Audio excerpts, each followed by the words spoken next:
So let's move on now to our next session, which is Deferred Prosecution and Outcome 22, which we've been hearing quite a lot about. We're going to have a panel discussion shortly with our three panelists. But first of all, I want to reintroduce Peter Neyroud from the Police Executive Programme. Peter's going to present the most recent findings from his evaluation. Thank you very much. So, we thought it was quite important when we were thinking about this particular session, just to recap, because we keep talking about deferred prosecution and outcome 22, and everyone assumes everyone knows what it's all about, where it came from, why it might work, and there have been various allusions to it. But we just thought it was important to introduce this session with a quick sort of top 5 or 6 facts. And I'm sorry, this is a Cambridge presentation, so it does include a forest plot, okay? A top 5 facts about defer, and where did it come from? Why are we playing around with this concept? And just one small advert, because not everybody in this room, I'm guessing, knows what the Campbell collaboration is. Can I just have a quick check? Who knows about the Campbell collaboration? Well, that's impressive. Okay, but everybody will now know about the Campbell collaboration. So campbellcollaboration.org, if you want to find the best evidence on diversion, for example, you go onto the campbellcollaboration.org side, you put in your search term, and you'll get the systematic review of the latest systematic review on the topic. We haven't covered every topic in criminal justice, but we've covered an awful lot of them. We've got a particularly strong programme on terrorism and radicalisation at the moment with, I think, 18 reviews in progress or complete. So just we're there, and our purpose is to provide better evidence for a better world, which is not a bad tagline at the end of the day. But this is an important area for that. So understanding what the best evidence across the world is, and then using that as the basis for testing things in the UK. And the testing in the UK has overtaken testing elsewhere in the world. It used to be the case that all of the studies that you would have looked at in a systematic review would have been American studies. CARA in Hampshire, which was testing conditional cautioning as opposed to deferred prosecution. And I'll come on to what we mean by deferred prosecution. Checkpoint in Durham. Then we had the Ministry of Justice 2-tier pilots, which tested 2-tier, which was both sets with conditions. Chance to change deferred pilots in 3 places in particular: West Yorks, Devon and Cornwall, and in London. And the London one, which Katie Harbour referred to earlier on, still very much in train, but certainly the largest of that group in terms of numbers.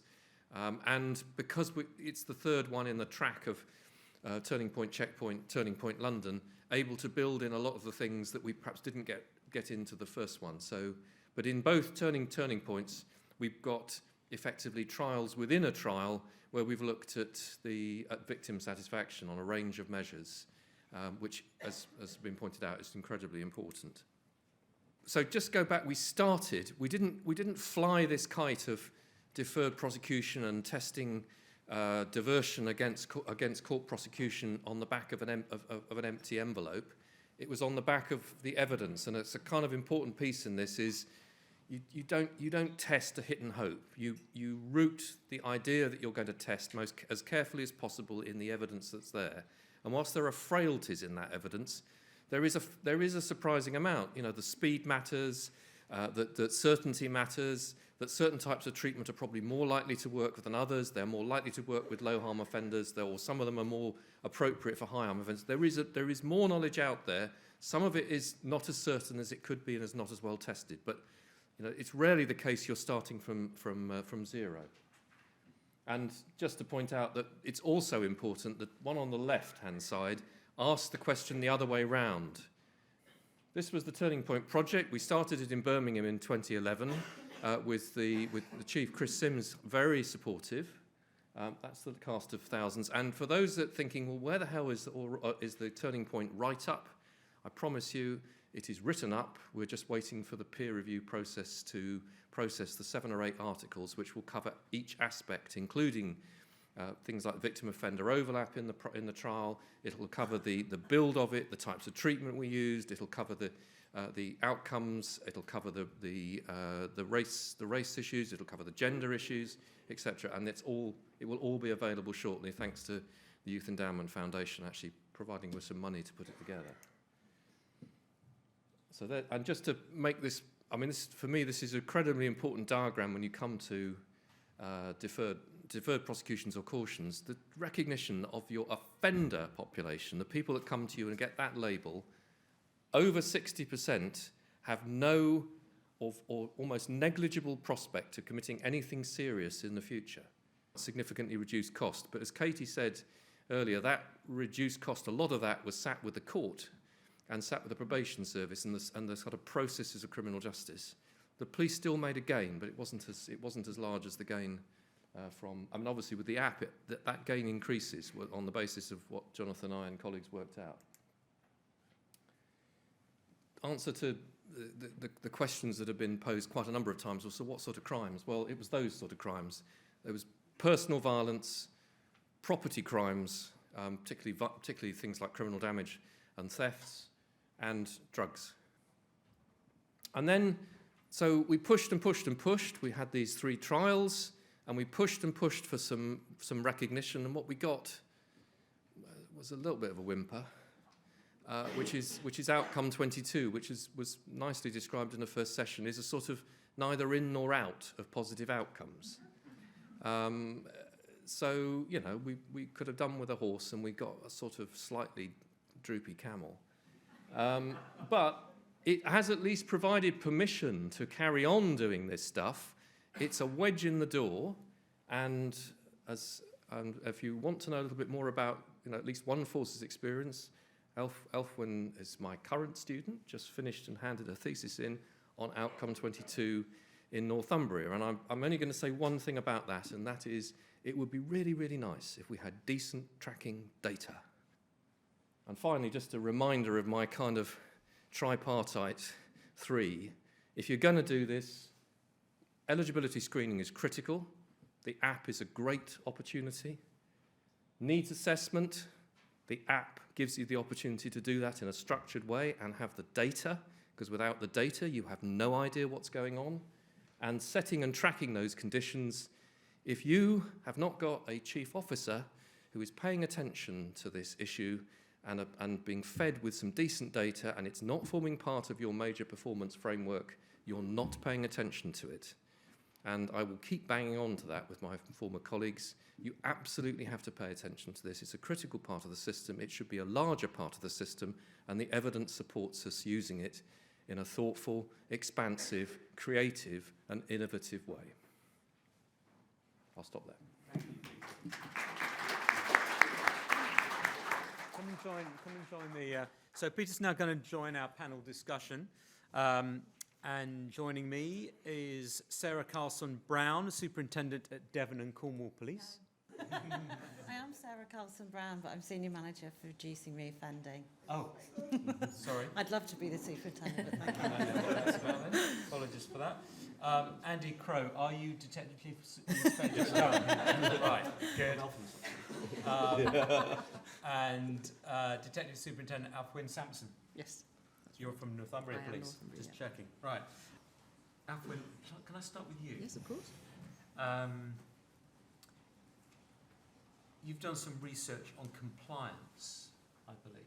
Yes. Tell us a little bit about that. So I wrote my thesis for Peter in my master's degree, looking Move at the microphone a bit closer. that one, looking at the compliance with our young people in Northumbria Police who had been given out of outcome 22 in terms of trying to assess, and I say the word trying very deliberately, trying to assess whether the outcomes that had been considered as relevant to them by our panel, because we're another force that has a central decision-making panel, and whether those outcomes had actually been appropriate and whether the young people had complied with them, and whether I could see that through our crime data.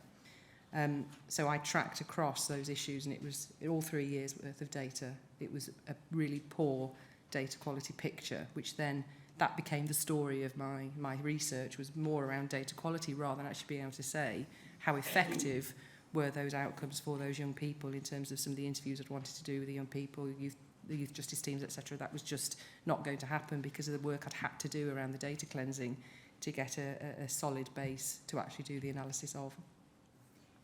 And as a result of that research, have there been any measures or steps taken to improve?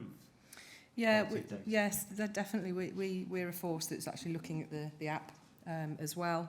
And on the back of the recommendations from my research, as part of the degree programme now, we have to do a presentation to Chief Officer team and deliver a business case. And my business case will be suggesting that we have the Make Time Count app, which we're already in conversations with the force, with the company with already, and actually how we develop that, because it's going to be, as Peter said, it's absolutely critical that we track the impact of and the consequences of our decision making and the outcomes we put in for young people to understand the impact on those young people's benefits, hope the intended benefit for those young people on their outcomes in their future lives. And at the moment, we just can't do that. Andy, you worked on the Durham's Checkpoint programme, which seems to be probably the most successful type of scheme of its type, I think, in the country. I mean, when I was doing research on out-of-court disposals, I was continually referred to Checkpoint. What's the key element of the success, do you think?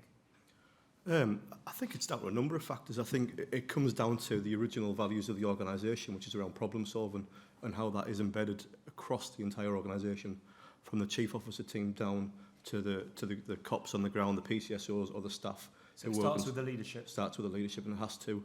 And we had a really strong leadership team at that particular time. Carlsen, was it, who started? A bit of a maverick, as some people might describe him. But he had an appetite for risk, and actually what he allowed us to do was the freedom and capacity to make the project what we wanted to do. We weren't policed by bureaucracy when we were developing and designing the project. We stole with pride the turning point values and what they did, built on that, and used artificial intelligence to work out where we could get our best return for money. And obviously the AI that we used came with its challenges. Sarah, you're nodding there. You were involved in the Devon and Cornwall programme. I still am. So we have a deferred caution and deferred charge. Deferred caution and deferred charge. Tell us why you went for a deferred caution and a deferred charge. We started with a deferred caution, and I was going to say in the confidence of this room, but there's a lot of people in it. I think there wasn't the appetite actually for deferred charge, probably because of perceived risk. But it's actually been something which the force has gone on a real journey, and I think we've been really supported in, regardless of the conversations around what counts as a positive outcome, it being the right thing to do.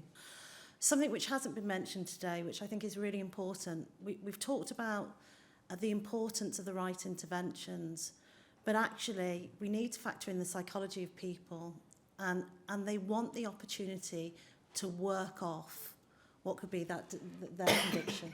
That's really important. And actually, I've always said for these offences, I would prefer to go to court, and we've tracked people who were eligible for deferred charge, who've gone through to court, they come out with a fine. Why I say that is, in all these conversations, I want to bring it down to the people.